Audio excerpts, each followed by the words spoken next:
আমি নিশ্চিত যে কোনো ছাত্র একটি টিক চিহ্ন যদি পারে দিতে 30 সেকেন্ডের বেশি লাগবে না।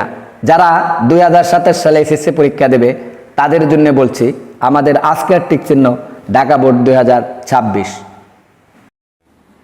প্রিয় শিক্ষার্থী বন্ধুরা, প্রতিদিনের মতো আবারও তোমাদের সামনে উপস্থিত হয়েছি ঢাকা বোর্ড 2026 সালে আসা সাধারণ গণিতের টিক চিহ্ন নিয়ে।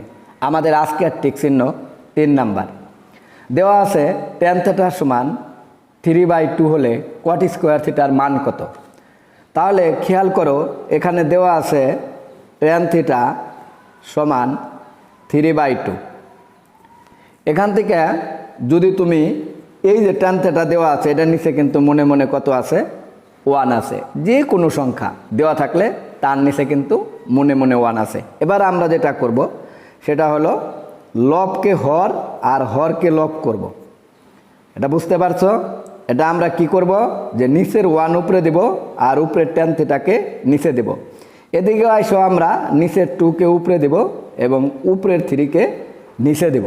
আমরা এটাকে কি করলাম? উল্টাইলাম। লবকে হর বানালাম আর হরকে লব বানালাম।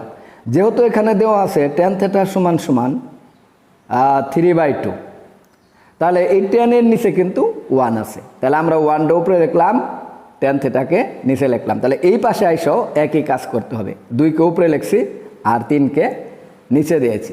এখন এই 1/tan θর সূত্র হলো cot θ সমান সমান 2/3।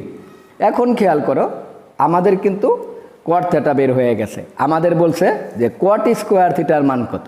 তাহলে আমাদের কিন্তু উভয় পক্ষে যদি আমরা একটা হোল স্কোয়ার দিই তাহলে এটা কিন্তু cot স্কোয়ার থিটা হয়ে যায়। আর এদিকে 2 দুগুণে 4 আর 3 তিরিক্ষে 9, তাহলে কিন্তু উত্তর হয় আমাদের 4/9 cot স্কোয়ার থিটার সমান সমান। এখানে কিন্তু 4/9 একটা উত্তর দেওয়া আছে। এখন প্রশ্ন হলো যে এত সময় ব্যয় করে আমাদেরকে এই টিক চিহ্ন বের করতে হলে আমাদের কিন্তু অন্য টিক চিহ্ন দেওয়ার সময় কমে যাবে।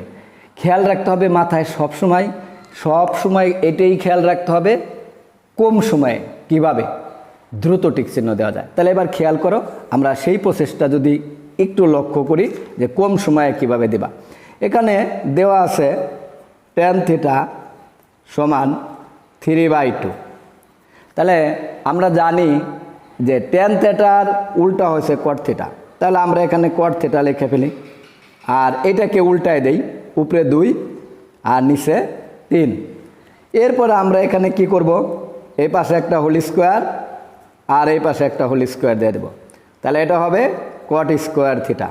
আর এখানে 2 দুগুণে 4 আর 3 তিরিক্ষে 9। বুঝতে পারছো? তাহলে কিন্তু আমাদের এই যে 4/9 এটা কিন্তু আমাদের খুব সহজেই উত্তর হয়ে গেল। তোমরা অবশ্যই ত্রিকোণমিতি অংশ খুব ভালো করে বুঝে সূত্রগুলো মুখস্থ করবে এবং সঠিকভাবে সূত্র প্রয়োগ করবে। ঠিক আছে? ধন্যবাদ সবাইকে। ভিডিওটা ভালো লাগলে অবশ্যই একটা কমেন্ট লিখে যাবে। ধন্যবাদ সবাইকে।